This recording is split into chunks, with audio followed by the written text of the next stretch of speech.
من الشيطان اللعين الرجيم. بسم الله الرحمن الرحيم. الحمد لله الذي هدانا لهذا وما كنا لنهتدي لولا أن هدانا الله. لقد جاءت رسل ربنا بالحق. الصلاة والسلام على صاحب الدين والإسلام والحل والحرام والركن والمقام والصلاة والصيام والسجود والقيام والشريعة والأحكام والحجة والبرهان والمحبة والعرفان والحق والبيان والكتاب والقرآن. سيدنا ونبينا وشفيعنا ومولانا ومولى الثقلين جد الحسن والحسين أبي القاسم محمد وعلى أهل بيته الطيبين الطاهرين المعصومين المظلومين المنتخبين المنتجبين الذين أذهب الله عنهم الرجس وطهرهم تطهيرا.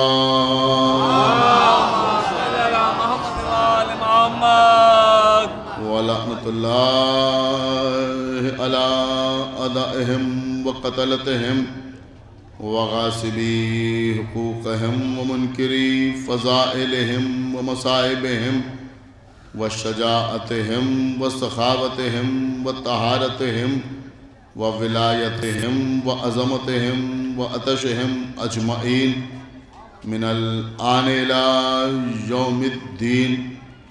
اللهم عذبهم عذابا يستغيث منه أهل النار. آمين رب العالمين. أما بعد فقد قال الله سبحانه تبارك وتعالى في كتابه المجيد وفرقانه الحميد وقوله الحق. بسم الله الرحمن الرحيم. إن الدين عند الله الإسلام. صلوات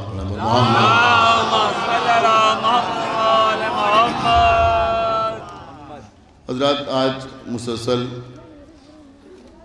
خمسہ نجبہ کے تصدق میں 5ویں مجلس ہے جس کا عنوان ہے دین اور معصومین.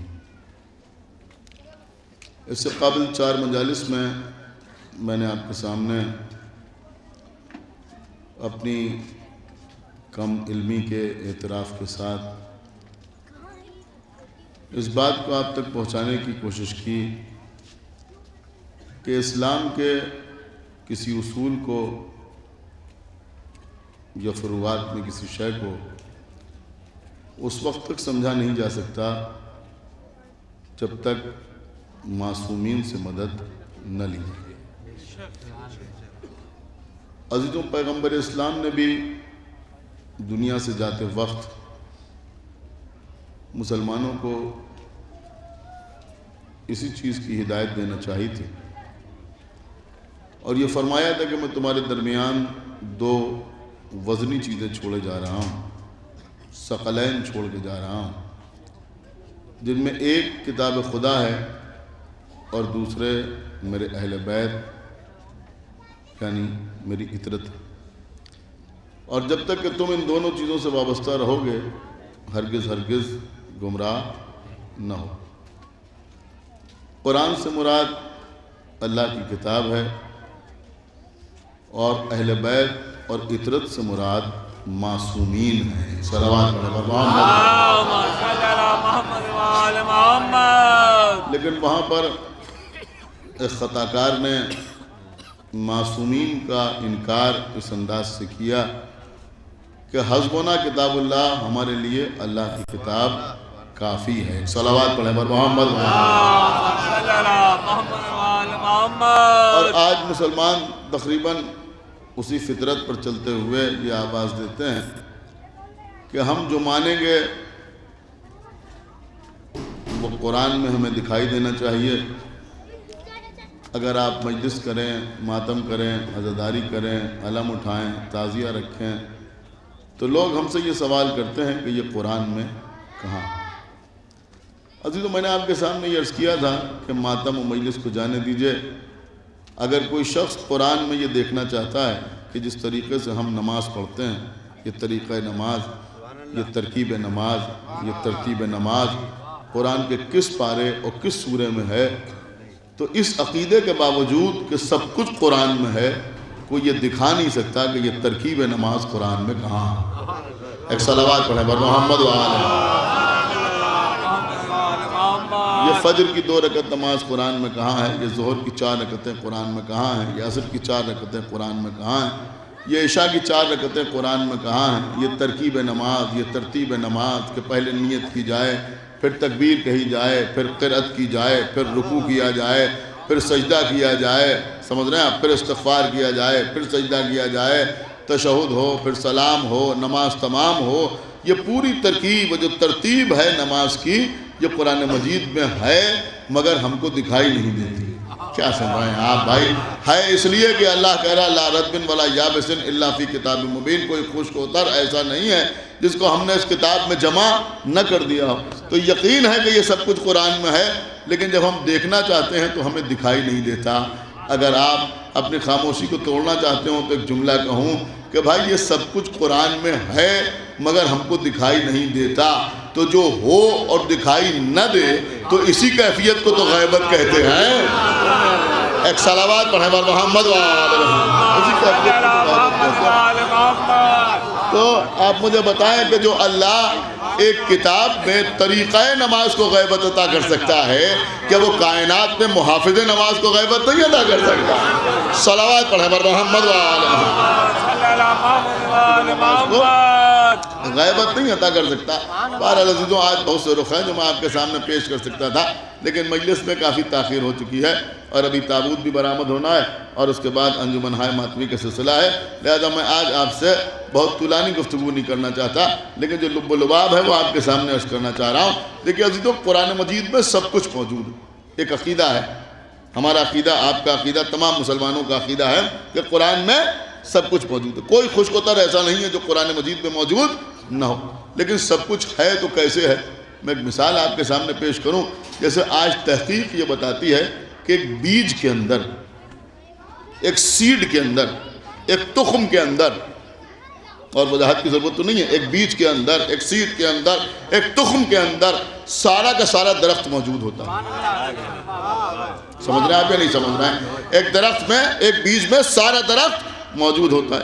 اسی بیج کے اندر جڑیں بھی ہوتی ہیں، اسی بیج کے اندر تنا بھی ہوتا ہے، اسی بیج کے اندر شاخیں بھی ہوتی ہیں، اسی بیج میں پتیاں بھی ہوتی ہیں، اسی بیج میں پھول بھی ہوتے ہیں، اسی بیج میں پھل بھی ہوتا ہے۔ تو ایک بیج میں سب کچھ موجود رہتا ہے، لیکن اگر میں ایک بیج آپ کے ہاتھ پہ رکھوں اور آپ سے یہ پوچھوں کہ اس کے اندر جڑیں ہیں، تو آپ اگر پڑھے لکھے ہیں تو انکار نہیں کر سکتے۔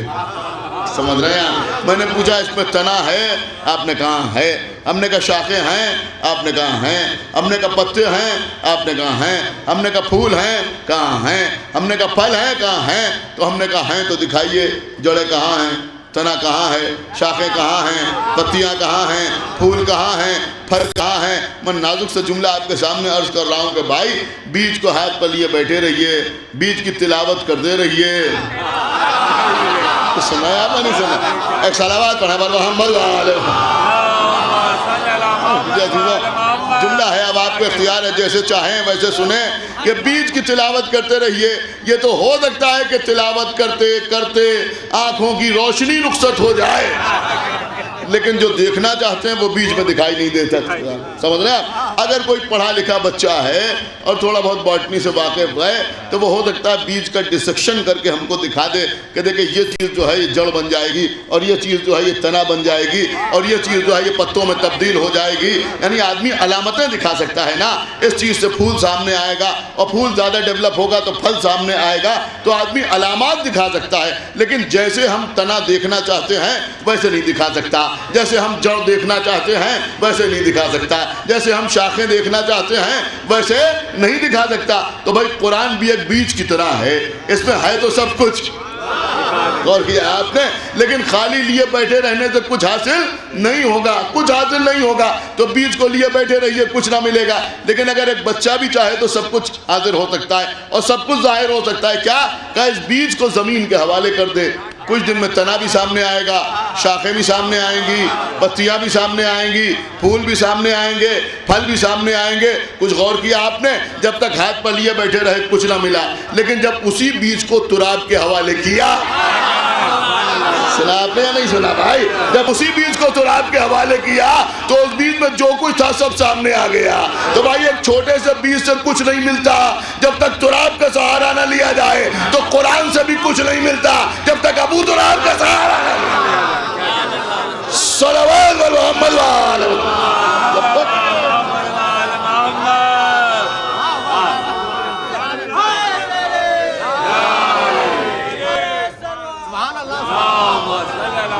اور دیکھیے یہ بات میں یوں ہی آپ کے سامنے نہیں عرض کرنا ہوں, آج چند بہت اہم باتیں مجھے آپ کے سامنے عرض کرنا ہے, لیکن شروع میں آپ خاموش نہ رہیں, لہذا یہ بات میں نے آپ کے سامنے عرض کر دی.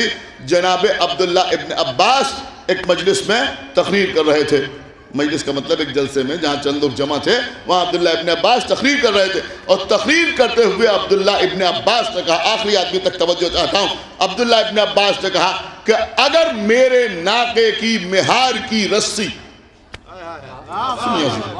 اور توجہ آپ حضرات کی چاہتا ہوں, انہوں نے کہا اگر میرے ناقے کی مہار کی رسی گھنے جنگل میں گم ہو جائے تو میں اس قرآن سے پوچھوں گا کہ جو میرے بغل میں دبا ہوا ہے کہ میرے ناقے کی مہار کہاں چلی گئی. نہیں توجہ فرمائی آپ نے, وہ کیا کہہ رہے ہیں؟ اگر میرے ناقے کی مہار کی رسی گھنے جنگل میں گم ہو جائے, مسئلہ مشکل ہے نا ڈھونڈنا, تو وہ کہہ رہے ہیں لیکن میں قرآن سے پوچھوں گا کہ میرے ناقے کی مہار کی رسی کہاں چلی گئی, اور یہ قرآن مجھے بتائے گا کہ میرے ناقے کی مہار کہاں ہے. تو لوگوں نے کہا کہ یہ قرآن تو صامت ہے, یہ تو خاموش ہے, جی آپ کو کیا بتائے گا کہ آپ کے ناقے کی مہار کی رسی کہاں ہے؟ اب اگر آپ خاموش رہے تو قابل افسوس مقام ہوگا. عبداللہ ابن عباس نے جواب دیا کہ خاموش رہو, میں نے علم قرآن کسی غیرے سے حاصل نہیں کیا ہے, علی سے حاصل کیا. صلوات محمد وعلى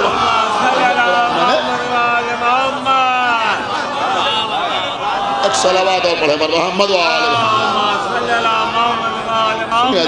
میں دھیرے دھیرے بات کو آگے بڑھا رہا ہوں. تو عزیزوں قرآن کیا ہے؟ دیکھیں قرآن مجید سے تمسک ضروری ہے. آج ہر طرف سے قرآن قرآن قرآن قرآن کی آواز اٹھتی ہے, اور کبھی کبھی لوگ ایسا تاثر دینے کی کوشش کرتے ہیں کہ جیسے ہمارا کوئی قرآن سے واسطہ ہی نہیں, ہمارا کوئی قرآن سے واسطہ ہی نہیں. حالانکہ لوگ بہت بڑے احمق ہیں, ان کی سمجھ میں بات نہیں آتی. ابھی اگر مجالس میں آ جاتے, 4 دن جو مجلسیں ہوئیں ڈاکٹر اسد عباس صاحب کے اذاخانے میں, تو سمجھ میں آ جاتا کہ حدیث ثقلین پہ عمل کرنے والے ہم ہی ہیں. کیا سنایا؟ اس لیے کہ جہاں تعزیہ رکھا ہوتا ہے اس کے آگے قرآن بھی کھلا ہوا رکھا رہتا ہے. کیا سنایا آپ؟ یہ قرآن بتا رہا ہے کہ ہم نے کتاب کو نہیں چھوڑا, تعزیہ بتا رہا ہے کہ ہم نے اہل بیت کو نہیں چھوڑا. تو ہم ہی ہیں کہ جن کا تعلق قرآن سے بھی ہے. ایک صلوات اور پڑھیں محمد وعلى, اور اہل بیت سے بھی اگر واسطہ ہے تو صرف اور صرف ہمارا ہی ہے. اب عزیزوں قرآن کی شان کیا ہے؟ دیکھیں قرآن مجید سے تمسک کے لیے کم سے کم یہ بات ضروری ہے کہ ہم قرآن کی تلاوت کریں. ٹھیک ہے, سنیے عزیزوں, اب کچھ باتیں ایسی بھی سن لیجئے جو عام طور پر لوگ ہمارے جیسے ذاکرین سے توقع نہیں کرتے. میں کہا صاحب قرآن مجید کی تلاوت ضروری ہے. دیکھیں ہر گھر میں قرآن رکھا رہتا ہے. اگر کوئی بچہ سفر کے لیے جائے تو بزرگ جو ہیں وہ قرآن لے کے کھڑے ہو جاتے ہیں کہ قرآن کے نیچے سے نکل جاؤ. کسی کی طبیعت خراب ہو جائے تو قرآن کے صفحات کی ہوا دی جاتی ہے.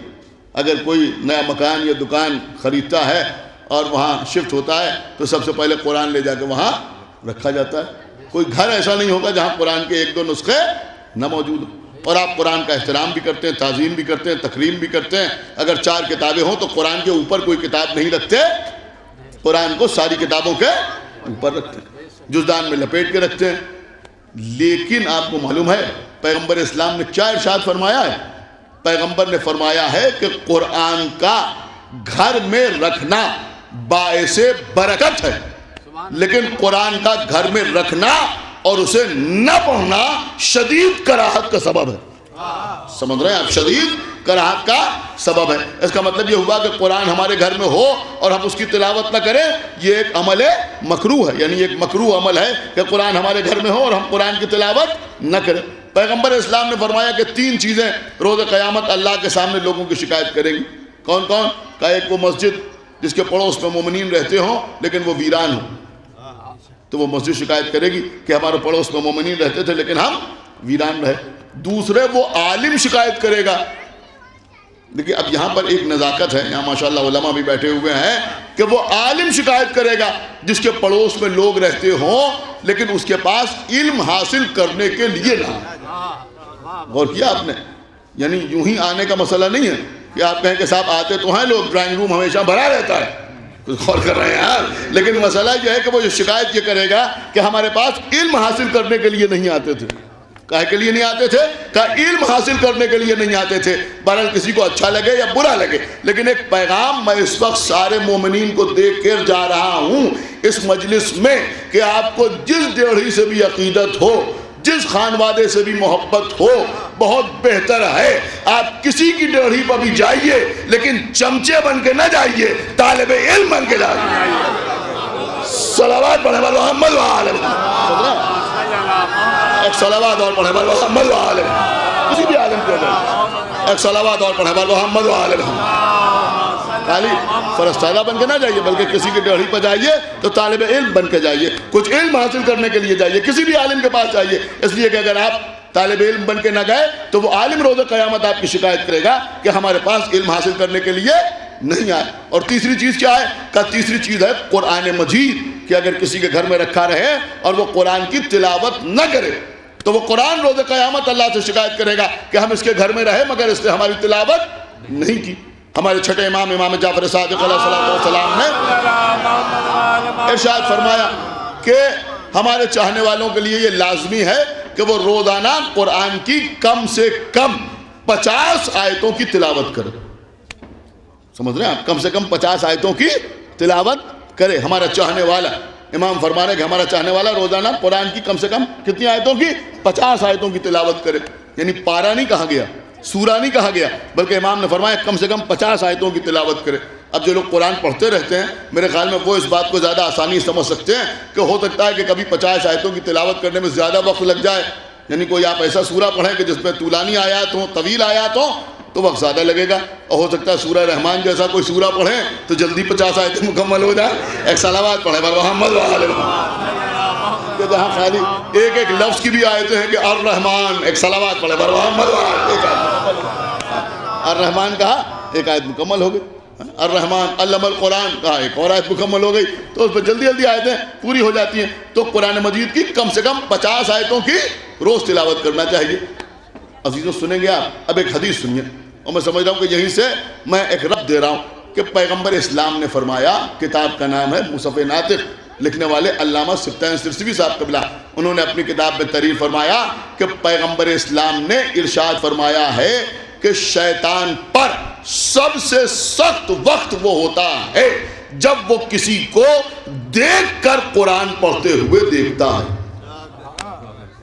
میرے خیال میں آپ نے بالکل ہی توجہ نہیں فرمائی کہ میں کیا آپ کے سامنے عرض کر گیا کہ پیغمبر نے کیا فرمایا کہ شیطان پر سب سے زیادہ سخت وقت وہ ہوتا ہے کہ جب وہ کسی کو دیکھ کر, سمجھ رہے ہیں تو نہیں سمجھ رہے, دیکھ کر, ایک صلوات پڑھے بر محمد وآلہ محمد. سب سے سخت وقت وہ ہوتا ہے جب وہ کسی کو دیکھ کر قرآن پڑھتے ہوئے دیکھتا ہے. یعنی جب شیطان یہ منظر دیکھتا ہے کہ کسی کے سامنے رحل کھلی ہوئی ہے, اس پر قرآن رکھا ہوا ہے اور کوئی بیٹھا ہوا تلاوت کر رہا ہے, تو شیطان بہت زیادہ پریشان ہوتا ہے جب وہ کسی کو دیکھ کر قرآن پڑھتے ہوئے دیکھتا ہے۔ آج لوگ ہمارے اوپر الزام لگاتے ہیں، میں کہا صاحب آپ کے یہاں سب کچھ ہوتے ہیں مگر آپ کے یہاں حافظ نہیں ہوتے، اس لیے آپ قرآن کا احترام نہیں جانتے، آپ قرآن کی تعظیم نہیں جانتے، آپ قرآن سے تمسک نہیں رکھتے۔ کیوں؟ کہ اس لیے کہ آپ کے حافظ نہیں ہوتے۔ ایک ہمارے بہت بڑے علامہ گزرے ہیں جو دیوبند میں پڑھے تھے، مبلغ اعظم مولانا اسماعیل دیوبندی صاحب قبلہ، سمجھ رہے ہیں، اللہ ان کے درجات عالی کرے، بڑی زبردست مجلسیں پڑھتے تھے، منو ٹنوں کے حساب سے کتابیں لے کے جاتے تھے اور جا کر مجلسیں پڑھتے تھے، اور 5-5 6-6 گھنٹے تک کی تقریریں ہوتی تھیں اور لوگ ان کی مجلسوں میں مشرف و ایمان ہو جایا کرتے تھے۔ تو ایک دن مجلس پڑھ رہے تھے پاکستان میں، ایک آدمی بیچ پہ کھڑا ہو گیا اور کھڑے ہو کے اس نے کہا کہ مولوی اسماعیل تمہاری ساری باتیں تو قبول ہیں لیکن تمہاری ملت میں، تمہاری قوم میں کوئی حافظ نہیں ہوتا۔ تو مولانا اسماعیل دیوبندی نے آپ کو معلوم ہے کیا جواب دیا؟ میں کہا چلو تمہارے کہنے سے مان لیا کہ ہمارے یہاں کوئی حافظ قرآن نہیں ہوتا، تمہارے کہنے سے ہم نے مان لیا کہ ہمارے لوگوں کے پاس علم قرآن نہیں ہے، لیکن کم سے کم یہ تو تمہیں ماننا پڑے گا کہ ہم جن کو مانتے ہیں، کیا سنا ہے بھائی، خدا کے لیے بیدار ہو کر سنیے، میں کہا بھائی ہم جنہیں مانتے ہیں وہ خالی قرآن کے حافظ نہیں تھے بلکہ محافظ بھی تھے۔ ہم کو قرآن پڑھنا نہیں آتا لیکن ہم جسے مانتے ہیں اس نے پیدا ہوتے ہی قرآن پڑھا، اس نے ایک رکعت سے دوسری رکعت کے درمیان قرآن تمام کر لیا۔ ہم جنہیں مانتے ہیں انہوں نے نوکے نیزہ پہ قرآن پڑھا، ان سے زیادہ علم قرآن کس کے پاس تھا؟ کہ بے شک جنہیں آپ مانتے ہیں ان کے پاس علم قرآن تھا۔ تو مولوی اسماعیل نے کہا ٹھیک ہے بھائی ہمارے پاس علم قرآن نہیں ہے لیکن جنہیں ہم مانتے ہیں وہ تو عالم قرآن تھے، لیکن تمہارے یہاں گلی گلی گھر گھر حافظ تو ہے لیکن مانتے اسے ہو جسے 40 سال میں، کیا سنا ہے بھائی، خدا کے لیے بیدار ہوئیے، جسے 40 سال میں سورہ بقرہ یاد نہیں ہوا۔ اب انشاءاللہ یہ جملہ آپ کے درمیان رہے گا نہ جائے گا۔ تو اسماعیل صاحب نے فرمایا اس کا مطلب یہ ہوا کہ ہم ایک عالم پیر کے جاہل مرید ہیں، تم ایک جاہل پیر کے عالم مرید۔ صلوات محمد وآلہ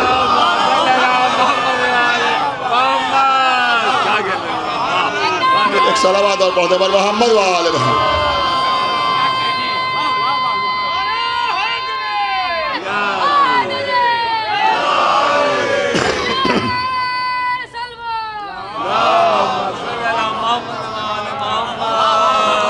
ایک صلوات اور پڑھنے پر محمد وآلہ محمد۔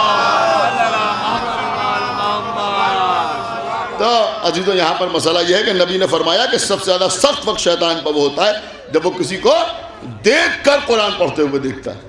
دیکھیں اب بات آ گئی ہے تو مجھے 2 حدیثیں سلسلے میں اور یاد آ رہی ہیں، اور یہ دونوں حدیثیں صحیح مسلم شریف میں موجود ہیں کہ پیغمبر اسلام نے ارشاد فرمایا کہ جب اذان کی آواز آتی ہے تو شیطان آواز اذان سن کے بھاگتا ہے۔ دیکھیے یہ شیطان کو پہچاننا بہت ضروری ہے، اس لیے کہ وہ عدو مبین ہے، تو اگر نہیں پہچانا تو گمراہ کر دے گا۔ لہذا شیطان کو پہچاننا ہر مسلمان کا فرض ہے کہ وہ شیطان کو پہچانے۔ تو شیطان کی تعریف کیا ہے کہ جب وہ آواز اذان سنتا ہے تو بھاگتا ہے۔ کچھ غور کر رہے ہیں آپ یا نہیں غور کر رہے ہیں؟ اس کا مطلب یہ ہوا کہ مؤذن اذان دے رہا ہے، لوگ مسجد کی طرف جا رہے ہیں اور شیطان اپوزٹ سائڈ میں بھاگ رہا ہے۔ کیوں؟ کہ مؤذن کی آواز سن کے شیطان بھاگتا ہے۔ یہ مؤذن اذان میں کیا کہہ رہا ہے؟ کہ مؤذن کہہ رہا ہے حی علی الصلاۃ، صلاۃ کے لیے آؤ، تو یہ بلا رہا ہے نماز کے لیے، اور جو بھاگ رہا ہے وہ کون ہے؟ کہ وہ شیطان ہے، وہ ابلیس ہے۔ اب مجھے انصاف سے بتائیے کہ جو ہمارے جیسے خاطی غیر معصوم مؤذن کی آواز اذان سن کے کیا سنایا کہ وہ بلا رہا ہے، تو جو بھاگے وہ شیطان ہوتا ہے، تو جو نبی کے پکارنے پر بھاگتا نظر آئے، ایک صلوات پڑھے محمد وآلہ محمد۔ تو جب نبی پکار رہے ہو، کوئی بھاگ رہا ہو، کوئی فرار کر رہا ہو، ایک صلوات اور پڑھ دے محمد وآلہ محمد۔ اچھا ایک چیز اور سن لیجئے جو کچھ تھوڑی تھوڑی اپنوں کے لیے بھی ہے، کہ صحیح مسلم شریف میں یہ بھی لکھا ہوا ہے کہ ابلیس اپنا منہ نوچنے لگتا ہے اس وقت کہ جب وہ کسی کو سجدہ کرتے ہوئے دیکھتا ہے۔ دیکھیے اگر خالی یہیں تک بات ہوتی، اگر صرف یہیں تک مسئلہ ہوتا ہے تو یہ ہم سمجھتے کہ ہم نے فجر کی نماز پڑھی سجدہ کیا، ابلیس نے منہ نوچنا شروع کر دیا۔ ہم نے ظہر کی نماز پڑھی سجدہ کیا، ابلیس نے منہ نوچنا شروع کر دیا۔ ہم نے مغرب کی نماز پڑھی سجدہ کیا، ابلیس نے منہ نوچنا شروع کر دیا۔ لیکن حدیث یہیں تک نہیں ہے، بلکہ آپ کو معلوم مکمل حدیث کیا ہے کہ شیطان اپنا منہ نوچنے لگتا ہے جب کسی کو سجدہ کرتے ہوئے دیکھتا ہے، اور وہ یہ کہتا ہے کہ یہ سجدہ کر رہا ہے اور سجدہ کر کے جنت میں جائے گا، اور مجھے حکم سجدہ ملا مگر میں نے سجدہ نہیں کیا۔ آپ کہیں پہنچے یا نہیں پہنچے؟ میں کیا عرض کر رہا بھائی، اگر یہ تعبیدی سجدے کو دیکھ کر ابلیس اپنا منہ نوچتا ہے تو بھائی تعبیدی سجدے تو اس نے بھی کیے تھے، سمجھ رہے ہیں یا نہیں سمجھ رہے ہیں؟ زمین کے چپے چپے پہ اس نے سجدہ کیا تھا، اور اتنے سجدے کیے کہ اللہ نے اسے صف ملائکہ میں شامل کر لیا۔ تو پھر وہ کون سا سجدہ تھا جس سے اس نے انکار کیا؟ کہ وہ سجدہ آدم کے لیے سجدہ تھا، جو سجدہ تعبیدی نہیں تھا بلکہ سجدہ تعظیمی تھا۔ اس کا مطلب یہ ہوا کہ وہ تعبیدی سجدے کو دیکھ کے پریشان نہیں ہوتا، تعظیمی سجدے کو دیکھ کے پریشان ہوتا ہے۔ اب پہچاننا آسان ہے، اگر کسی کو بارگاہ اہل بیت میں سجدہ کرتے ہوئے دیکھ کر کوئی پریشان ہونے لگے تو پہچان لیجئے کہ یہ ابلیس ہے۔ صلوات محمد وآلہ صلوات اور پڑھیں پر محمد وآلہ، سمجھ لیجئے، پہچان لیجئے۔ ایک اور صلوات پڑھ دیں پر محمد وآلہ۔ پہچاننا آسان ہے کہ بھائی یہ ابلیس ہے، اس لیے کہ ابلیس جب کسی کو سجدہ تعظیمی کرتے دیکھتا ہے تو پریشان ہوتا ہے۔ تو اب یہاں پر بھی نبی فرما رہے ہیں کہ جب وہ کسی کو دیکھ کر قرآن پڑھتے ہوئے دیکھتا ہے تو پریشان ہوتا ہے۔ دیکھیں ایک شخص ہمارے چھٹے امام امام جعفر صادق علیہ السلام کی خدمت میں حاضر ہوا، اور آنے کے بعد اس نے ہمارے چھٹے امام سے کہا کہ مولا میں نے پورا قرآن یاد کر لیا، میں نے پورا قرآن یاد کر لیا، حفظ کر لیا۔ لیکن دین و معصومین پر گفتگو ہو رہی ہے نا، تو اس مسئلے کو بھی سمجھیے کہ یہ دیکھ کے قرآن پڑھنے کا ثواب کیوں زیادہ ہے۔ پوچھ رہا ہے کہ مولا میں نے پورا قرآن یاد کر لیا، حفظ کر لیا ہے میں نے قرآن۔ اب آپ بتائیے کہ حفظ کرنے کے باوجود میں دیکھ کر قرآن پڑھوں یا زبانی قرآن پڑھوں؟ دیکھیں سوال بڑا اہم ہے۔ اب یہاں جو بزرگ بیٹھے ہیں، جو سمجھدار حضرات بیٹھے ہیں، ماشاءاللہ علماء تشریف فرما ہیں، میں ان سے دعا چاہوں گا اس بات کے اوپر کہ اس نے پوچھا کہ میں نے قرآن یاد کر لیا، اب یاد کرنے کے باوجود آپ بتائیں کہ میں دیکھ کے پڑھوں یا زبانی پڑھوں؟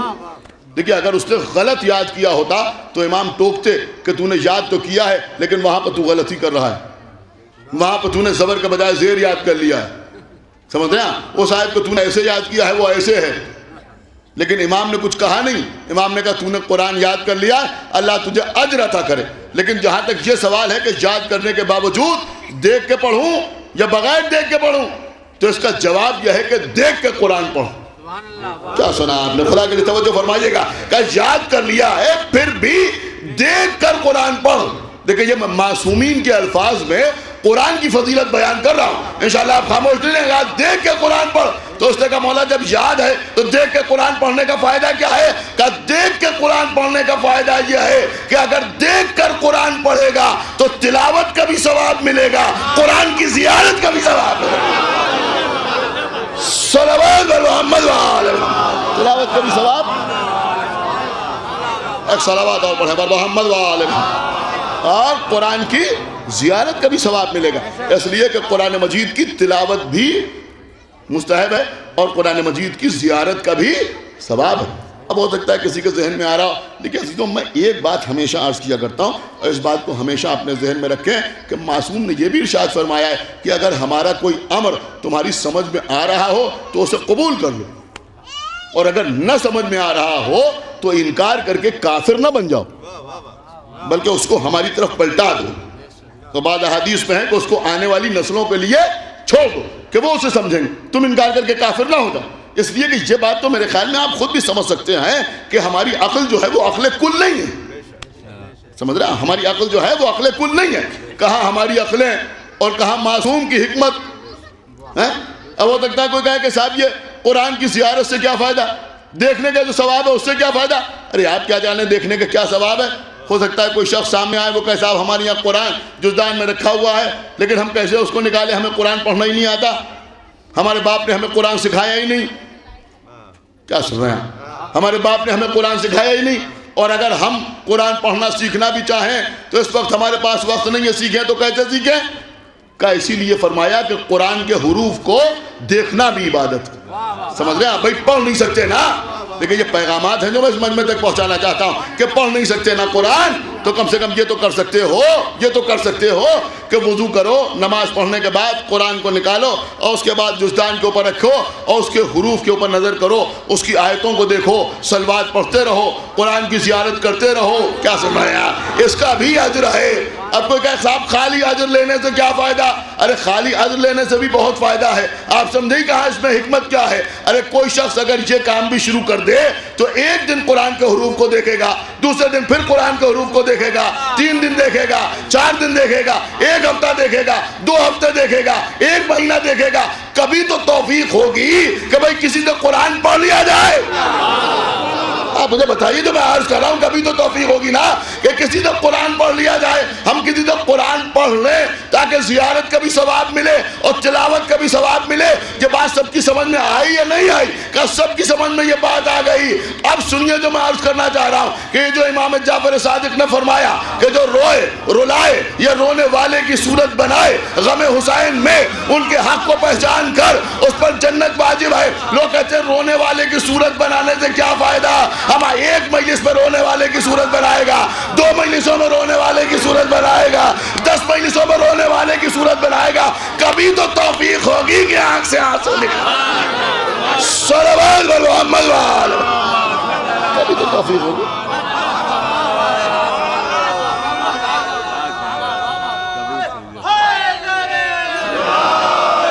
ایک دن، 2 دن، 4 دن. اور دیکھیے عزیزوں، یہ تہذیب ہے. اس کو ریاکاری نہیں کہا جائے گا. آپ بات سمجھتے ہی نہیں، اس کو ریاکاری نہیں کہا جائے گا. قسم خدا کہ میں آپ کے سامنے عرض کر رہا ہوں، کسی کو اچھا لگے یا برا لگے، لیکن دیکھیے 2 چیزوں کو کبھی مذاق کے دوران استعمال نہ کیا گیا. ایک شرعی معاملات اور دوسرے اہل بیت سے محبت کے معاملات. کبھی جوکس کے درمیان، لطیفوں کے درمیان نہ خود ان چیزوں کو استعمال کیجئے. اور اگر کوئی دوسرا آپ کے سامنے اس طرح کی بات کرے تو اگر ہمت ہے تو ٹوک دیجئے، اور اگر آپ کو اس کو ٹوکنے کی ہمت نہیں ہے تو کم سے کم چہرہ ایسا بنائیے کہ اس کو اس بات کا احساس ہو کہ آپ کو اس کی بات اچھی نہیں لگی. ایک صلوات پڑھیں پر محمد وآلہ. سمجھ نہیں جو عرض کروں، ان معاملات میں جو لوگ مزاح کرتے ہیں وہ قطعی مناسب نہیں ہے. روزہ نہیں رکھا روزہ، ٹھیک ہے بھائی نہیں رکھا، اپنے گھر کے اندر رہو. روزہ نہیں رکھا لیکن باہر نکلے، کسی نے پوچھا کہ روزہ ہے، ان کا روز ایسے ہیں، سامنے والے نے 32 نکال لی. یہ روزے کا مذاق نہ اڑائیے. سمجھ رہے ہیں؟ ایک صلوات پڑھیں محمد وآلہ. مذاق نہ اڑائیے. اللہ نے کہا کتب علیکم الصیام، ہم نے تمہارے اوپر روزوں کو لکھ دیا ہے، تو آپ اس کا مذاق نہ اڑائیے. یہ جو آپ مذاق اڑا رہے ہیں یہ آپ اللہ کے حکم کا مذاق اڑا رہے ہیں. اس طرح گفتگو نہ کیجیے. سمجھ رہے ہیں آپ؟ یہ نہیں، انہوں نے کہا صاحب جب اللہ سے چوری نہیں تو بندوں سے کیا چوری. یہ کانسیپٹ غلط آپ پیش کر رہے ہیں. روزہ نہیں رکھا ہے، میں کہا سامنے کھانے ہوں کہ جب اللہ سے چوری نہیں تو بندوں سے کیا چوری. یہ آپ کہاں کی بات کر رہے ہیں؟ آپ سمجھے ہی نہیں. آپ نے شفاعت کا مطلب ہی نہیں سمجھا، نجات کا مفہوم ہی آپ نہیں سمجھے. غور کر رہے ہیں آپ؟ حکم یہ ہے کہ اگر کوئی عذر شرعی ہے اور تم نے روزہ نہیں رکھا تو گھر سے نکلو تو چہرہ ایسا بنا کے نکلو کہ جیسے تم روزہ دار ہو. سمجھ رہے آپ؟ یہ مکاری نہیں ہے، یہ رمضان کا احترام ہے. سنائے آپ، یہ رمضان کا احترام ہے بھائی. جیسے روزہ دار کی صورت بنانا مکاری اور عیاری نہیں ہے، رمضان کا احترام ہے. ایسے ہی عزادار کی صورت بنانا مکاری نہیں ہے، فرض ادا کا احترام ہے. صلوات محمد وآلہ. فرض ادا کا احترام.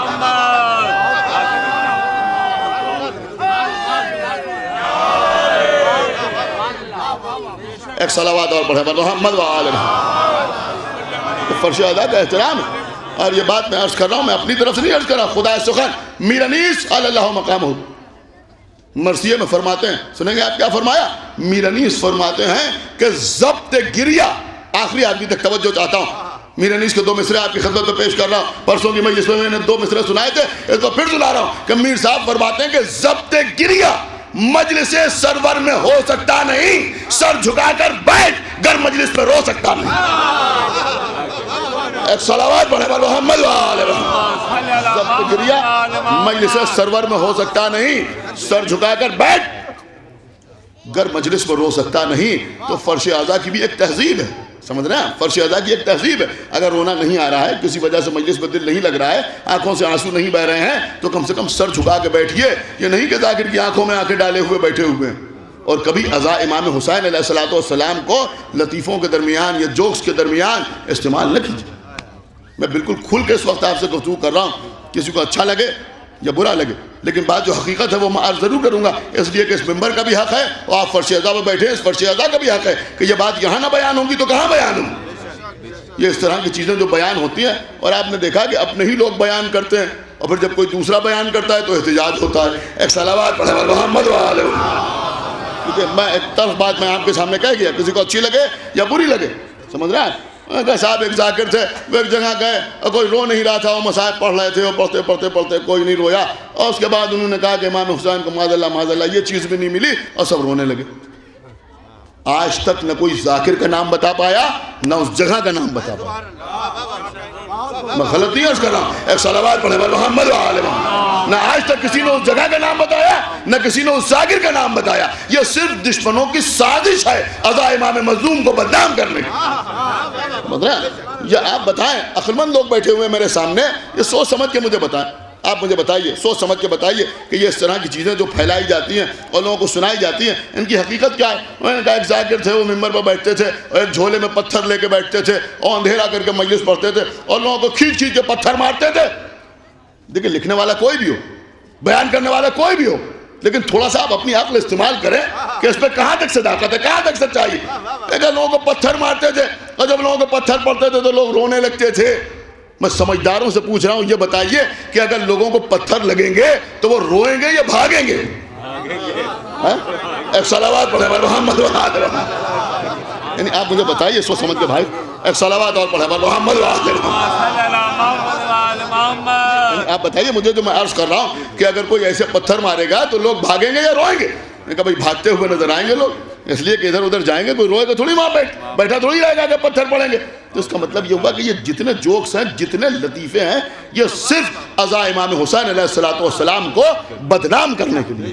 ایک صلوات پڑھیں محمد وعلہ. عزا امام حسین علیہ السلام. اور عزیزوں، آپ یقین مانیں کہ یہ فرش عزا یا عزا امام حسین علیہ السلام، یہ عزاداری، یہ ہماری شناخت ہے، یہ ہماری پہچان ہے. آپ کوئی بھی بات برداشت کر لیجئے، لیکن اگر کوئی عزا امام حسین علیہ السلام کے خلاف زبان کھولے تو اسے قطعی برداشت نہ کرے. زبان کھینچ لیجیے عزاداری کی شان میں گستاخی کرنے والی. اس طرح کی باتیں جو ہوتی ہیں، میں کہا صاحب یہ تو مکاری ہو گئی کہ رونے والے کی صورت بنائیں. مکاری نہیں ہوئی. جیسے روزہ دار کی صورت بنانا رمضان کا احترام، ایسے ہی عزادار کی صورت بنانا فرش عزا کا احترام ہے. ایک صلوات اور پڑھیں محمد وعلہ. فرش عزا کا احترام ہے. تو بہرحال بات کہاں سے کہاں گئی؟ میں عرض یہ کر رہا تھا کہ قرآن مجید کو دیکھنا بھی عبادت. اور کیوں دیکھنا عبادت؟ کبھی دیکھتے کبھی تو توفیق ہوگی نا کہ قرآن پڑھ بھی لے.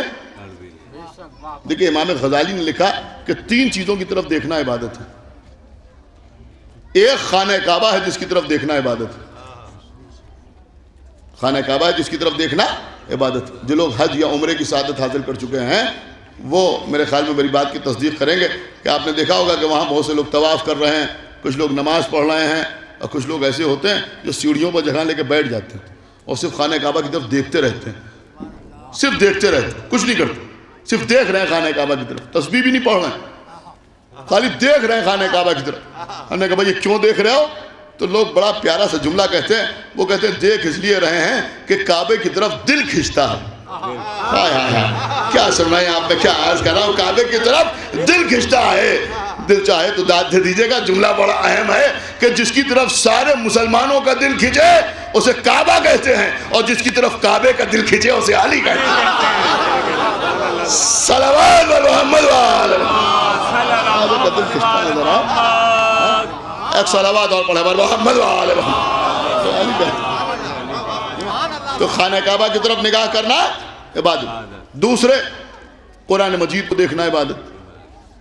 امام غزالی نے لکھا ہے کہ دوسرے، قرآن مجید کو دیکھنا عبادت. اب لکھتے ہیں تیسرے، مولا علی کا چہرہ دیکھنا عبادت. مولا علی کا چہرہ دیکھنا عبادت. میں کہوں گا ان تینوں چیزوں کو دیکھنا عبادت کیوں نہ ہو؟ کعبے کو دیکھنا کیوں عبادت؟ کہ اس لیے کہ یہ بیت اللہ ہے. قرآن کو دیکھنا کیوں عبادت؟ کہ اس لیے کہ یہ کلام اللہ ہے. اور مولا علی کو دیکھنا کیوں عبادت؟ کہ اس لیے کہ یہ وجہ اللہ ہے. ایک صلوات اور پڑھے محمد وآلہ، اس لیے کہ یہ وجہ اللہ ہے. لہذا مولا علی کا چہرہ دیکھنا عبادت.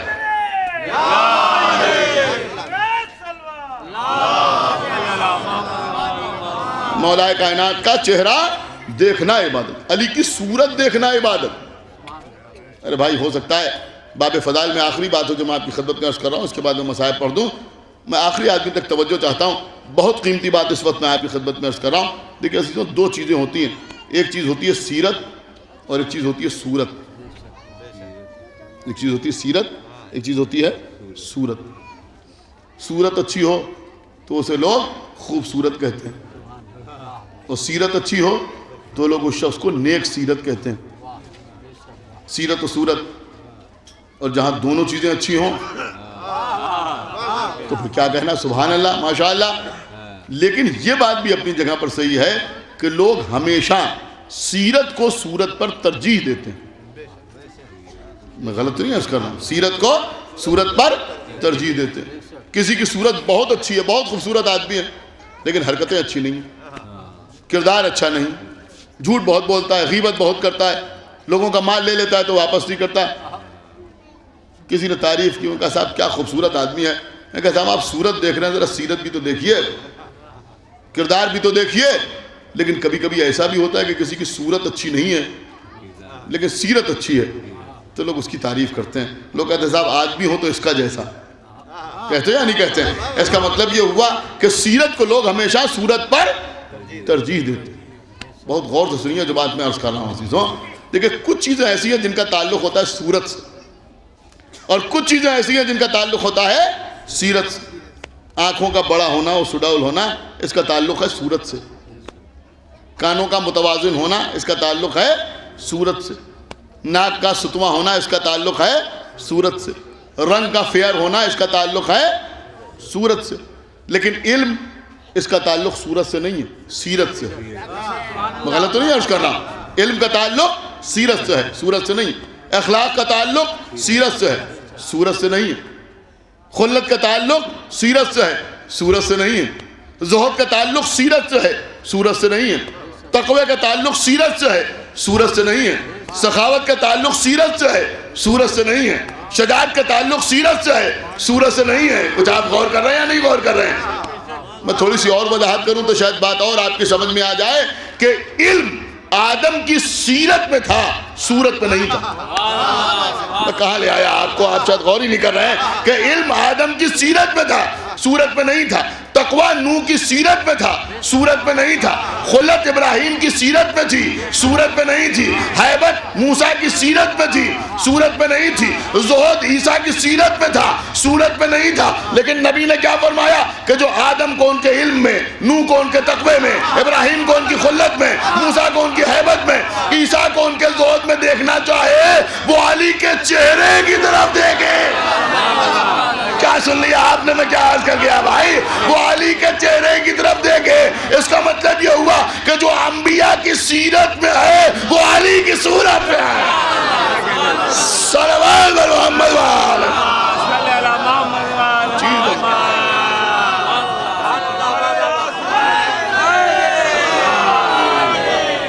ایک صلوات اور پڑھیں محمد وآلہ.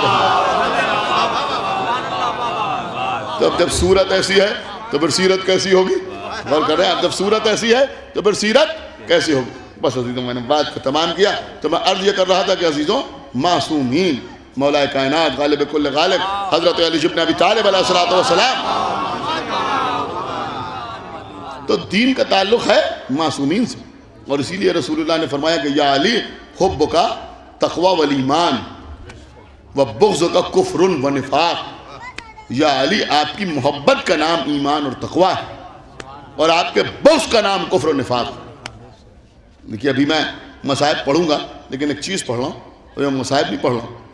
کربلا کے میدان میں امام حسین، آخری آدمی تک سنیں اور بہت دھیان سے سنیں کہ کربلا میں امام حسین اپنے بچوں کی لاشیں اٹھانے کے بعد، بھائی کے کٹے ہوئے بازو سمیٹنے کے بعد، بھتیجے کی لاش کے ٹکڑے اٹھا کے لانے کے بعد، جب میدان میں آئے تو رجس پڑھا اور رجس پہ کیا پڑھا امام حسین کہ تم لوگ کیوں میرے خون سے اپنے ہاتھ رنگین کر رہے ہو، مجھے میرے وطن مدینے واپس چلا جانے دو، اگر تم مجھے مدینے واپس نہیں جانے دیتے تو مجھے اپنی حکومت کی سرحد سے باہر چلا جانا۔ کیا چیزوں ایک دو کتابوں میں مثلا ریاض القدس میں یہ فقرہ ملتا ہے جو بہت ہی زیادہ مشہور ہے ہمارے ملک میں کہ میرے مولا نے فرمایا کہ مجھے ہندوستان چلا جانا، ورنہ زیادہ تر کتابوں میں یہ ہے کہ مجھے اپنی حکومت کی سرحد سے باہر چلا جانا۔ یہ الگ بات ہے کہ اس وقت کی جغرافی کے اوپر اگر آپ نظر کریں تو اس وقت سندھ تک یزید کی حکومت تھی، لہذا اگر امام حسین اس کی سرحد سے باہر آتے تو سب سے پہلے پڑنے والا ملک جو ہے وہ یہی ہندوستان تھا۔ اب ہو سکتا ہے آپ کی کچھ خاموشی اور ٹوٹ جائے اگر میں جملہ کہوں کہ ہم جتنا اللہ کا شکر ادا کریں اس بات پر اتنا کم ہے کہ ہم دنیا کے اس ملک میں رہتے ہیں اور ملک کے اس حصے میں رہتے ہیں جس پر کبھی یزید کی حکومت نہیں رہی۔ ایک صلوات پڑھیں محمد وآل محمد، اس ملک پر ایک باواد بلند صلوات پڑھیں محمد وآل محمد۔ یہ ہندوستان کا وہ حصہ ہے جس میں ہم آپ رہتے ہیں، سندھ تک تو اس کی حکومت کے سندھ تک تو معلوم ہوتا ہے کہ یزید کی حکومت تھی، لیکن یہاں جہاں آپ رہتے ہیں ہندوستان کے حصے میں کبھی یزید کی حکومت نہیں رہی، کبھی یزید کی حکومت نہیں رہی۔ اور بھی بہت سے ہندوستان سے تعلق ہے امام حسین علیہ السلام کا اور بہت سی معاملات ہیں، لیکن اس وقت مجھے سب آپ کے سامنے نہیں عرض کرنا، میرا موضوع الگ ہے۔ تو امام حسین نے فرمایا کہ مجھے اپنی حکومت کی سرحد سے باہر چلا جانے دو۔ اس کے بعد فرمایا کہ یہ بتاؤ کہ تم مجھے کیوں قتل کر رہے ہو؟ کیا میں نے حلال محمد کو حرام کر دیا؟ کیا میں نے حرام محمد کو حلال کر دیا؟ آپ یہ بتائیے کہ یہ آقا حسین کیوں ایسی باتیں کر رہے ہیں؟ کیا شہزادہ علی اکبر کی شہادت کے بعد اب جینے کی کوئی تمنا ہے؟ کیا 6 مہینے کے بچے کی قبر بنانے کے بعد امام حسین حیات چاہتے ہیں؟ کیا حضرت عباس کی شہادت کے بعد جہاں کہہ رہے تھے کہ بھئی عباس تمہارے مرنے سے میری کمر ٹوٹ گئی، امام حسین زندہ رہنا چاہتے ہیں؟ کہ نہیں، ایسا کچھ نہیں، پھر کیوں فرمانا؟ ابھی آپ یزید کے لشکر کا جواب سنیے تو بات سمجھ میں آ جائے۔ کیا کہ جب یہ فرمایا کہ مجھے کیوں قتل کر رہا ہو، کیا میں نے حلال کو حرام کر دیا؟ کیا میں نے حرام کو حلال کر دیا؟ تو ادھر سے جواب آیا کہ بغضاً لأبیک، ہم آپ کو آپ کے بابا کے بغض میں قتل کر رہے ہیں۔ لیکن یہی امام حسین کی کامیابی ہے کہ لشکر سے اقرار لے لیا کہ یہ بغض علی پر جمع ہو چکا۔ ہائے ہائے ہائے، کیا سمجھایا آپ کہ یہ بغض علی پر نہیں توجہ فرمائی آپ نے، یہ آخر وقت میں نبی کا نواسا آپ کی وکالت کر رہا ہے، آپ کی، سمجھ رہے آپ؟ نہیں توجہ فرمائی آپ نے، آپ کی وکالت کر رہا ہے، اس لیے کہ لوگ کہتے ہیں یہی وہ ہیں جنہوں نے امام حسین کو قتل کیا اور یہی حسین پہ آنسو بہاتے ہیں۔ امام حسین نے آخر وقت میں بتا دیا کہ یہ وہ لوگ ہیں کہ جو بغض علی پر جمع ہو چکے ہیں۔ عزیزوں، اس قوم پر 1400 برس کی تاریخ گواہ ہے کہ بے عملی کا الزام لگا، نماز نہ پڑھنے کا الزام لگا، روزہ نہ رکھنے کا الزام لگا، سارے الزامات لگے، لیکن کبھی ہم پر بغض علی کا الزام نہیں لگا۔ ادھر کیا ہوا کہ ادھر رسول اللہ کی حدیث نے اعلان کیا، یا علی حبک تقوی والایمان وبغضک کفر ونفاق، یا علی آپ کی محبت ایمان اور تقوی ہے اور آپ کا بغض کفر و نفاق۔ آپ نے سمجھا؟ امام حسین علیہ السلام نے یہ بتا دیا کہ جن سے میں جنگ کر رہا ہوں یہ مسلمان نہیں ہے، یہ رسول کی حدیث کے مطابق کافر اور منافق، سمجھ رہے ہیں؟ یہ کافر اور منافق ہے، یہ مسلمان نہیں ہے، کفر و نفاق۔ رسول اللہ فرما رہے ہیں یا علی حبک تقوی والایمان وبغضک کفر و نفاق، یہ سب کے سب کافر بھی ہیں اور یہ سب کے سب منافق بھی ہیں۔ اور خداوند عالم اپنے نبی کو حکم دے چکا ہے کہ یا ایھا النبی جاہدوا للکفار والمنافقین، اے ہمارے نبی آپ جہاد کیجئے، کس سے جہاد کیجئے؟ کہ کفار سے جہاد کیجئے اور منافقین سے جہاد کیجئے۔ بس عزیزوں، میں نے اپنی بات کو تمام کیا۔ آپ نے کبھی سوچا کہ یہ مولا علی سے بغض کیوں ہے؟ یہ کس لیے مولا علی سے بغض ہے؟ دیکھیں بات کہاں سے کہاں جا رہی ہے۔ یہ مولا علی سے جو بغض ہے، اس بغض کا سبب کیا ہے؟ کیوں ہے بغض مولا علی سے؟ دیکھیں بھائی، بغض ہوتا ہے کمال کی وجہ سے، سمجھ رہے ہیں؟ بغض ہوتا ہے کمال کی وجہ سے، نہیں توجہ فرما رہے ہیں آپ؟ جب کسی میں کمال ہوتا ہے تو لوگوں کو اس سے بغض ہوتا ہے۔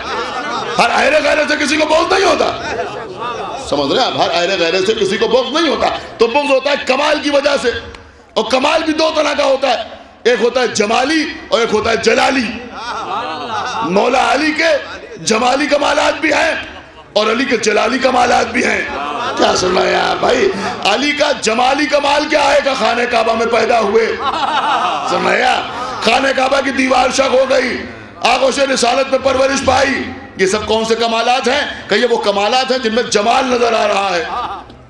تو اب اگر ان کی وجہ سے علی سے بغض ہے, اگر ان کی وجہ سے علی سے بغض ہے, تو حقیقت میں یہ بغض علی سے نہیں ہے, اس لیے کہ علی اپنی مرضی سے کعبے میں نہیں پیدا ہو گئے. سمجھ رہے ہیں؟ اللہ نے چاہا کہ علی کعبے میں پیدا ہو تو علی کعبے میں پیدا ہوئے. رسول نے چاہا کہ علی رسول کی آغوش میں پرورش پائے تو رسول اللہ کی آغوش پہ مولا علی نے پرورش پائی. تو یہ علی کے جمالی کمالات. اور جلالی کمالات کیا ہیں؟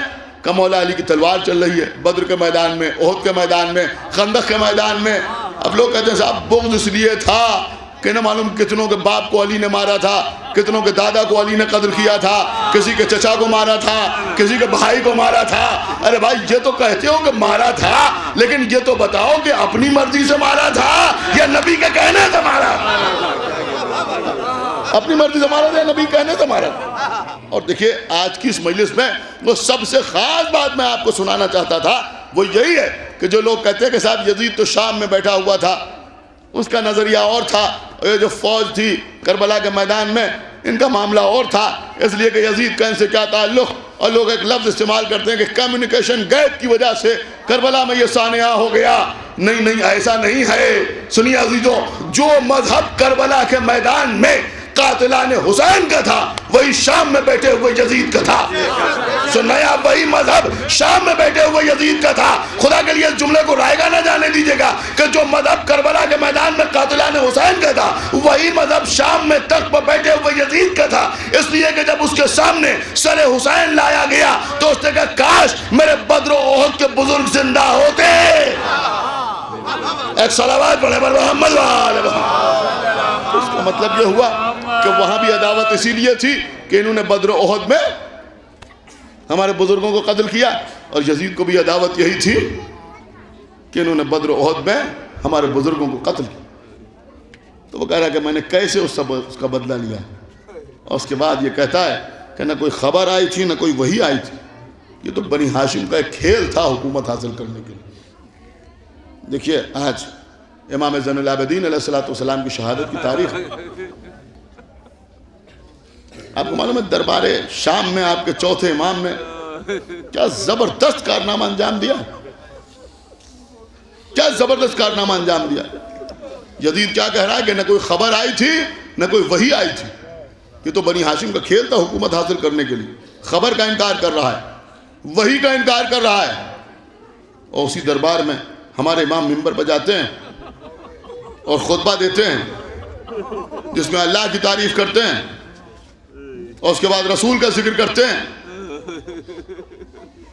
قسم خدا کی ہماری جان قربان, ہاتھوں میں ہتکڑیاں, پیروں میں بیڑیاں, گلے میں توق خاردار, کمر میں لنگر, اور ایسے موقع پر ایسے عالم میں امام زین العابدین علیہ السلام نے اپنے خطبے میں تفصیل کے ساتھ معراج کا تذکرہ کیا, یعنی رسول اللہ کی معراج کا تذکرہ کیا, یہاں تک کہ براق تک کا تذکرہ کیا, سدرۃ المنتہا کا تذکرہ کیا. ساری گفتگو اس بندے میں بیان کی.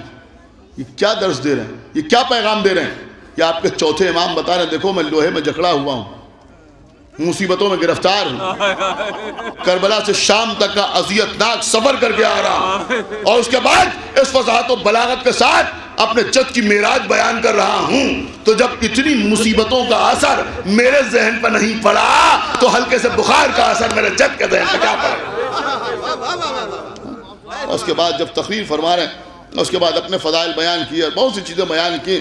میرے خیال میں گزشتہ سال میں بہت سی باتیں آپ کے سامنے بیان بھی کر چکا ہوں, اس مدرسہ سے الگ ہٹ کے عرض کر رہا ہوں. تو یزید نے کسی کو حکم دیا کہ اذان دو, اس نے اذان دینا شروع کی. اب لوگ کہتے ہیں امام احترام اذان میں خاموش ہو گئے. کیا عزیزاں, احترام اذان اپنی جگہ پہ ہے. آپ کوئی بھی کام کر رہے ہوں, اگر اذان ہونے لگے تو اس کا احترام آپ کو بلازم ہے. آپ گھر میں چائے پی رہے ہوں تو چائے پینا چھوڑ دیجئے, سمجھ رہے ہیں آپ, کھانا کھا رہے ہوں تو کھانا کھانا چھوڑ دیجئے, کسی سے گفتگو کر رہے ہوں تو گفتگو کرنا چھوڑ دیجئے, کہیں خریداری کر رہے ہوں تو دکان سے واپس پلٹ آئیے. اگر دکان ہے کوئی کسٹمر کھڑا ہوا ہو، لاکھ بہت بڑا کسٹمر ہو، لیکن اگر اذان ہو رہی ہے تو اپنے کاروبار کو بند کر دیجئے. ہر موقع پر یاد رکھیے خالی فرش ادا پہ نہیں، ایک صلوات پڑھیں بر محمد وآلہ محمد. ہر موقع پر یاد رکھیے ایک صلوات اور پڑھیں بر محمد وآلہ محمد. لیکن یہاں پر جو امام خاموش ہوئے ہیں وہ امام احترام اذان میں خاموش نہیں ہوئے. آپ کہیں گے اس کی تمہارے کوئی دلیل ہے؟ دلیل یہ ہے کہ یہاں سے وہاں تک مجمع اس وقت میرے سامنے ہے، تحت نظر کوئی ایک آدمی مجھ سے یہ کہے کہ وہ اس کو اذان سمجھتا ہے جو دربار یزید میں ہوا. آپ مجھے بتائیے کہ یہ امام حسین علیہ السلام کا وارث ممبر سے بول رہا ہے اور یزید نے کہا اور 6-7 آدمی چیخنے لگے اللہ اکبر اللہ اکبر، آپ اسے اذان کہیں گے؟ آپ کہیں گے کہ یہ اذان ہو رہی تھی؟ آپ مجھے بتائیے، سوچ سمجھ کے بتائیے کہ آپ اسے اذان کہیں گے؟ ارے بھائی یہ اذان کہنے لائق ہی نہیں ہے. سمجھ رہے ہیں آپ یا نہیں سمجھ رہے ہیں؟ اگر کوئی شراب کے نشے میں نماز پڑھ رہا ہو تو کیا اسے نماز کہا جائے گا؟ میں کہا یہ نماز نہیں ہے، نماز کی توہین ہے. ایسے یہاں اذان نہیں ہو رہی، اذان کی توہین ہو رہی، توہین اذان ہو رہی. اس لیے کہ اذان کا ایک وقت مقرر ہوتا ہے. یہاں بے وقت لوگ کھڑے ہو کے چیخ رہے ہیں. اور بھائی دوسری بات یہ ہے کہ اذان اسے کہتے ہیں جو اللہ کی خوشنودی کے لیے دی جائے. تو اگر اللہ کی خوشنودی کے لیے اللہ اکبر کہا جائے تو وہ اذان ہے. اگر یزید کو خوش کرنے کے لیے لوگ چیخیں تو اسے اذان نہیں کہتے. تو بھائی اذان نہیں ہو رہی تھی، جو قطعی اذان نہیں تھی. آپ اسے کبھی اذان نہ سمجھیں اور نہ اس زاویے سے کبھی اس کے اوپر غور کریں. یہ اذان نہیں تھی، اس لیے کہ اذان اور ہے. اذان بڑی متبرک چیز ہے. یہ ابلیس کے اشارے پر اور یزید کے کہنے پر جو لوگ کھڑے ہو گئے اور انہوں نے چلانا شروع کر دیا، اس کو ہم اذان نہیں کہیں گے. اس لیے کہ اذان اللہ کو خوش کرنے کے لیے دی جاتی ہے، اللہ کو راضی کرنے کے لیے دی جاتی ہے، یزید کی خوشامد میں نہیں دی جاتی. لیکن اب سوال یہ ہوتا ہے کہ امام خاموش کیوں ہوئے؟ دیکھیں امام اس لیے خاموش ہوئے کہ جب عدالت میں بحث ہوتی ہے تو اگر وکیل کے سامنے کوئی مخالف کھڑا ہوا ہے اور وہ کوئی بات ایسی کہنے لگے جو اس وکیل کے حق میں جا رہی ہو تو کبھی کبھی یہ وکیل خاموش ہو جاتا ہے کہ ٹھیک ہے تم اپنی بات کر لو. کیا سن رہے ہیں آپ؟ تم اپنی بات کر لو، اس لیے کہ تم جو بولو گے اسی سے ہم استدلال کرنے والے ہیں. یہ امام جو خاموش ہوئے وہ اسی لیے خاموش ہوئے کہ تم کہو تو اشہد ان محمد رسول اللہ، صلوات پڑھے بر محمد وآلہ.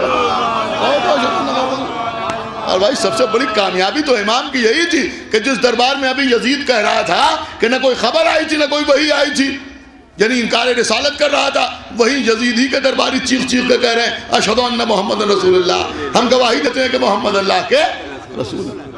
اور اس کے بعد فرمایا کہ یہ بتا کہ یہ تیرے جد تھے یا میرے جد تھے. بس عزیزوں، آج امام چہارم سید الساجدین زین العابدین کا روز شہادت. آج امام کو زہر دقا سے شہید کیا گیا.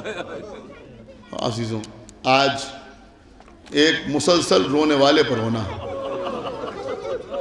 جو کربلا کے بعد زندگی بھر روتا رہا. ابھی جو یہاں تابوت آپ کے سامنے لایا جائے گا اس کی عجیب شان ہوتی ہے، اس پر کچھ زنجیریں بھی نظر آتی ہیں، ہتکڑی اور بیڑی کی شبیہ بھی نظر آتی ہے. عزیز تو کبھی آپ نے کسی عدالت میں کسی قیدی کو ہتکڑی اور بیڑی پہنے ہوئے دیکھا؟ جب کسی قیدی کے ہاتھوں میں ہتکڑیاں اور پیروں میں بیڑیاں ڈال دی جاتی ہیں تو وہ کس مصیبت سے راستہ چلتا. ایک ایک قدم اٹھانا دشوار ہوتا ہے، حالانکہ چند قدم چلنا پڑتا. اور ہمارے چوتھے امام کربلا سے کوفے اور کوفے سے شام کس عالم میں آئے کہ ہاتھوں میں دوہری دوہری ہتکڑیاں، پیروں میں دوہری دوہری بیڑیاں. اور میں آپ کو بتاؤں عزیزوں، ہتکڑیاں اور بیڑیاں تو آپ نے دیکھی ہوں، لیکن ہو سکتا ہے نوجوانوں نے کمر کا لنگر نہ دیکھا ہو. آپ سنتے ہیں کہ امام کی کمر میں لنگر ڈالا گیا، لیکن لنگر کیا ہوتا ہے؟ آپ سوزخانی میں اکثر وہ سلام سنتے ہیں نا، جس میں ایک شعر آتا ہے کہ کہاں پائے عابد کہاں دوہری بیڑی. دیکھیے قسم خدا کی دوسرا مصرع غضب کا ہے، کیونکہ لوگ نہیں جانتے کہ لنگر کیا ہوتا ہے، اس لیے شاید آنکھوں میں آنسو کم آتے ہیں. یہ کیا غضب کا مصرع کہا ہے؟ انہوں نے کہا کہ کہاں پائے عابد کہاں دوہری بیڑی. اور یہ لنگر کہیں ناتواں کھینچتے ہیں. میں بتاؤں آپ کو لنگر کیا ہوتا تھا؟ جب کسی کو قید کر کے لے جایا جاتا تھا تو اس کی کمر میں ایک وزنی زنجیر باندھ دی جاتی اور اس زنجیر کے ساتھ ایک بھاری پتھر باندھ دیا جاتا تھا, اور مقصد یہ ہوتا تھا کہ جب قیدی چلے تو اس پتھر کو کھینچتا ہوا چلے. اس کو کہتے تھے لنگر کو کھینچنا. اب ذرا مصرع سنیے کہ یہ لنگر کہیں ناتواں کھینچتے ہیں. خدا آپ کو کسی غم میں نہ رلائے سوائے غم سرکار سید الشہداء کے. ماشاءاللہ جتنا مجمع بیٹھا ہے سب کے سب نمازی. عزیزوں آپ نماز پڑھتے ہیں, آپ سجدے میں طول دیتے ہیں. کبھی کبھی اگر کوئی شامل جماعت ہونا چاہے اور پیچھے سے یا اللہ کہہ دے آپ جماعت کی نماز پڑھ لو تو کبھی کبھی رکوع میں طول دینا پڑتا ہے. ایک فطری بات آپ کے سامنے عرض کر رہا ہوں کہ سجدے میں طول دینا پھر آسان ہوتا ہے, لیکن رکوع میں طول دینے میں لوگوں کو کچھ زحمت ہوتی ہے. 2-4 بار آپ کہتے ہیں تو تھوڑی بہت زحمت ضرور ہوتی ہے. آپ کو معلوم ہے آپ کے چوتھے امام کا کیا جملہ ہے؟ جب کسی نے پوچھا مولا کربلا سے شام تک کس عالم میں آئے, تو آپ کے چوتھے امام نے فرمایا کہ میں کربلا سے شام تک حالت رکوع میں آیا. یہ ہے کمر کا لنگر. اس لیے کہ اس کا مقصد یہ ہوتا تھا کہ قیدی کمر سیدھی کر کے نہ چلنے پائے. لہذا فرمایا کہ میں کربلا سے شام تک حالت رکوع میں آیا. عزیزوں ایک جملہ اور میں عرض کر دوں کہ یہ گلے میں جو توق خاردار ڈالا گیا, آپ سنتے ہیں نا کہ گلے میں توق خاردار ڈالا گیا, یہ توق خاردار کیا ہوتا ہے؟ توق کسے کہتے ہیں؟ عزیزوں اس وقت جب کسی کو قید کر کے لے جایا جاتا تھا کہ جہاں ہاتھوں میں ہتھکڑیاں ڈالی جاتی تھیں, پیروں میں بیڑیاں ڈالی جاتی تھیں, کمر میں وزنی لنگر ڈالا جاتا تھا, وہیں گلے میں لوہے کا ایک موٹا کڑا ڈال دیا جاتا تھا جو بہت وزنی ہوتا تھا. اس کا مقصد یہ ہوتا تھا کہ قیدی سر اٹھا کے نہ چلے, سر جھکا کے چلے. اور عزیزوں یہ توق بھی 2 طرح کا ہوتا تھا. ایک سادے لوہے کا بنایا جاتا تھا, ایک کانٹے دار یعنی خاردار لوہے کا بنایا جاتا تھا. آپ کے چوتھے امام کے گلے میں جو توق پڑا تھا وہ توق خاردار تھا. بس عزیزوں 2 یا 3 منٹ کے اندر مجلس تمام ہو رہی ہے. آپ جانتے ہیں کہ جب قید خانہ شام سے رہائی ملی تو پہلے تو ایک مکان خالی کرایا گیا بی بی زینب کی خواہش پر.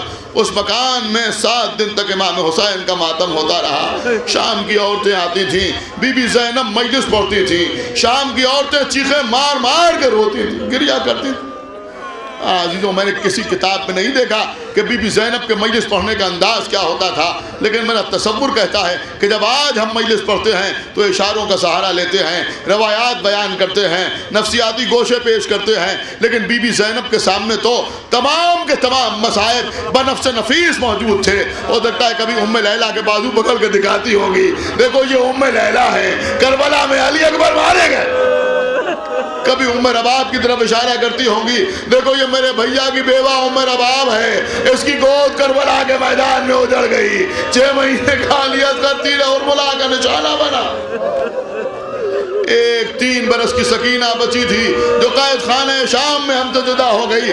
کبھی جناب ام کلثوم کے ہاتھوں کو پکڑ کے دکھاتی ہوں گی, دیکھو یہ میری چھوٹی بہن ام کلثوم ہے, اس کی چادر کا محافظ عباس کربلا کے میدان میں بازو کٹا کے سو گیا. اور کبھی سر و سینہ پیٹ کے کہتی ہوں گے دیکھو میں حسین کی بہن زینب ہوں, میرا بھیا حسین کربلا کے میدان میں مارا گیا.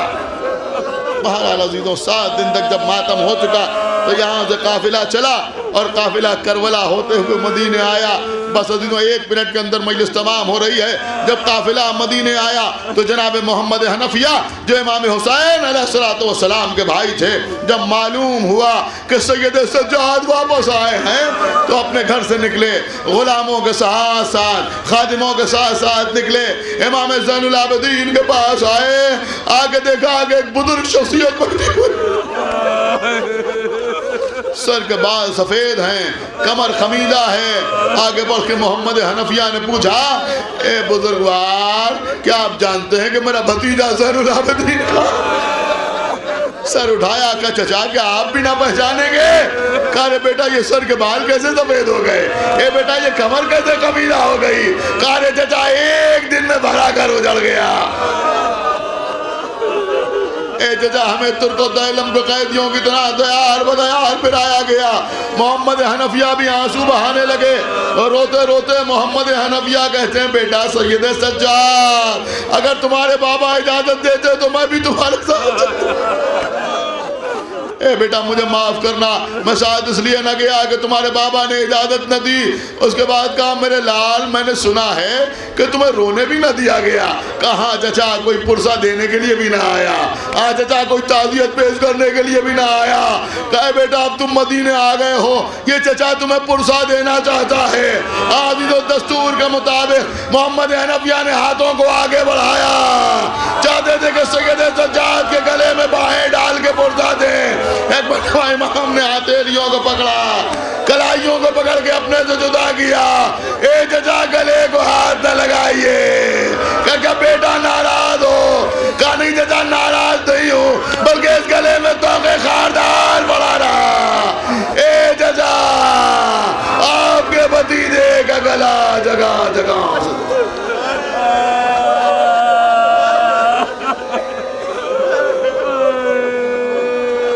بے پردہ حرم ساتھ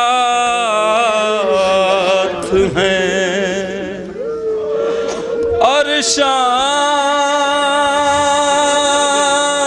چلا ہے،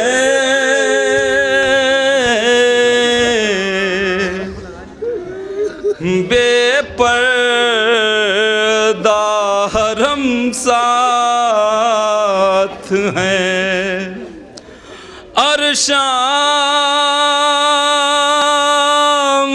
چلا ہے،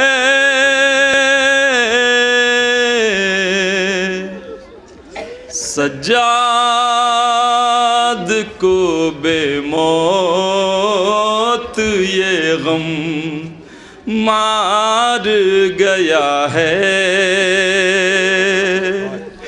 سجاد کو بے موت یہ غم مار گیا ہے۔ ہائے یہ در و بام کہ یہ کس نے چراغاں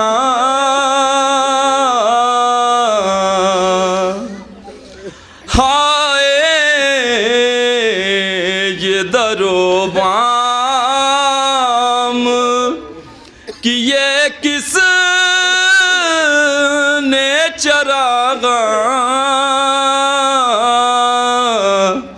ارے یہ کس کے لیے شام کا بازار سجا ہے، یہ کس کے لیے شام کا بازار سجا ہے۔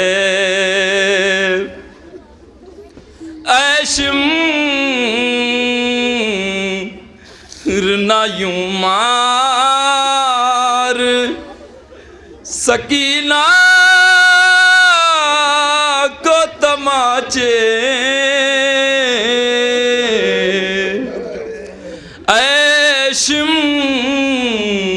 نہ یوں مار سکینہ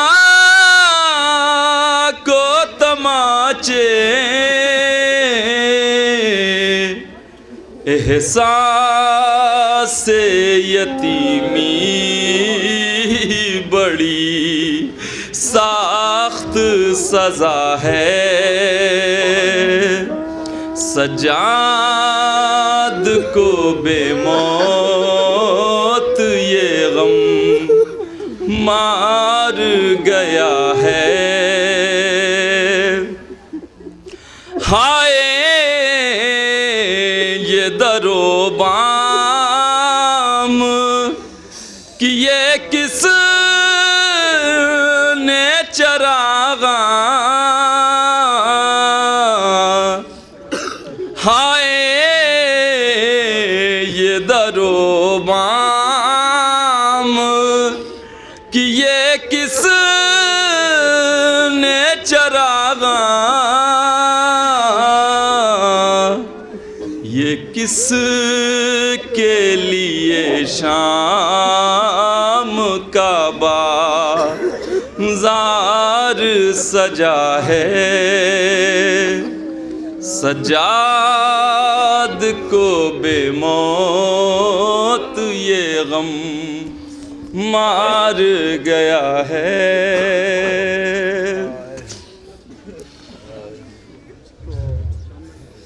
بیڑیوں کے زخم سے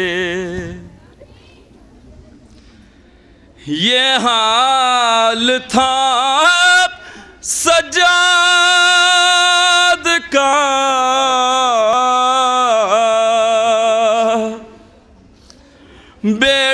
بیڑیوں کے زخم سے یہ حال تھا سجاد کا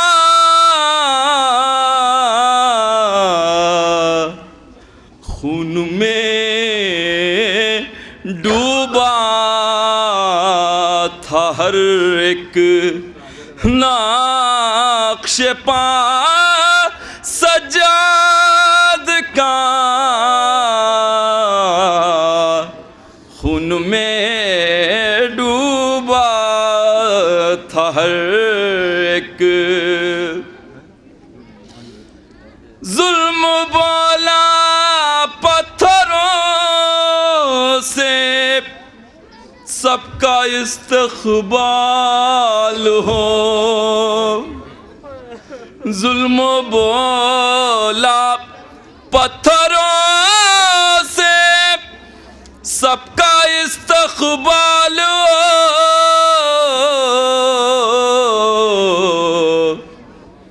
جب کسی منزل پہ پہنچا قافلہ سجاد کا